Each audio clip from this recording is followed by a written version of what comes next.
বিহুত সকলোৰে ঘৰে ঘৰে পিঠা খাই খাই আমনি লাগি যায় আৰু যেতিয়া বিহু গুচি যায় তেতিয়া আকৌ পিঠা খাবলৈ বহুত বেছি মন যায় আৰু সেইবাবে আজি মই কেৰাহী এটাত অকণমান পানী দিলোঁ আৰু এবাটি চাউলৰ গুড়ি দি দিলোঁ তাত দি ভালদৰে লৰাই দিলোঁ একদম আটা মুঠিলে যেনেকুৱা হয় তেনেকুৱা হোৱালৈকে মই লৰাই থাকিলোঁ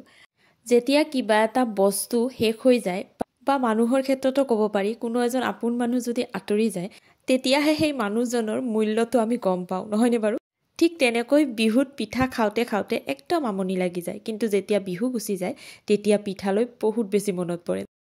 আৰু এইপিনে মোৰ চাউলৰ গুড়িখিনি একদম আটা মুঠিলে যেনেকুৱা হয় তেনেকুৱা হৈ গ'ল আৰু এইফালে মই অকণমান নাৰিকল ৰুকি থৈ দিছিলোঁ সেইখিনি এটা কেৰাহীত দি ভালদৰে ভাজি ল'ম আৰু ইয়াতে মই গলাই থোৱা গুড় অকণমান দি দিছিলোঁ আৰু গুড়খিনিৰ পৰিমাণটো অকণমান কম যেন পাই মই ইয়াত অকণমান চেনিও দি দিছিলোঁ মিঠা হ'লে ভাল লাগে নহয়নে বাৰু আৰু গোটেইখিনি দিয়াৰ পিছত অকণমান ভালদৰে লৰাই নাৰিকলখিনি ভাজি ল'ম পিঠা খাওঁ খাওঁ লাগি থাকোঁতে মই ভাবিলোঁ এইবিধ পিঠা বনোৱাই ভাল হ'ব একেবাৰে সহজতে আৰু কম সময়তে হয় আৰু এইপিনে মোৰ নাৰিকলখিনিও প্ৰায় ভজা হৈ গ'ল আৰু নাৰিকলখিনি ভজা হোৱাৰ পিছত মই এইবাৰ ঠাণ্ডা হ'বলৈ দিয়া চাউলৰ গুড়িখিনিত অকণমান ঘি দিলোঁ আৰু আটা মঠাৰ দৰে অকণমান সময়ৰ কাৰণে মঠি ল'লোঁ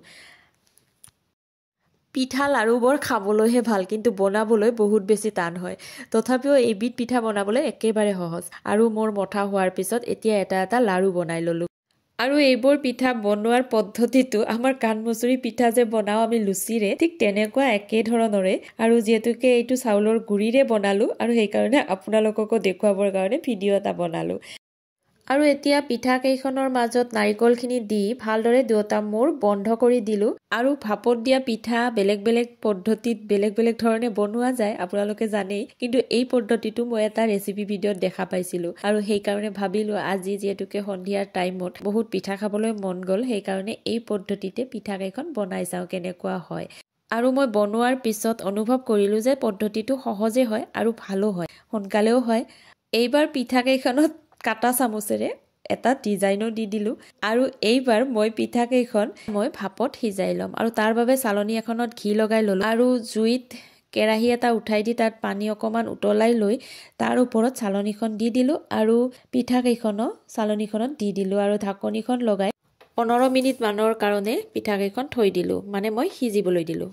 আৰু 15 মিনিটমান পিছত মোৰ পিঠাকেইখন একদম খোৱাৰ কাৰণে উপযোগী হৈ পৰিল আৰু পিঠাকেইখন খাবলৈ যে ইমান বেছি সোৱাদ ভৰা হৈছিল কিমান সোৱাদ ভৰা হৈছিল মই সেয়া আপোনালোকক ভাষাৰে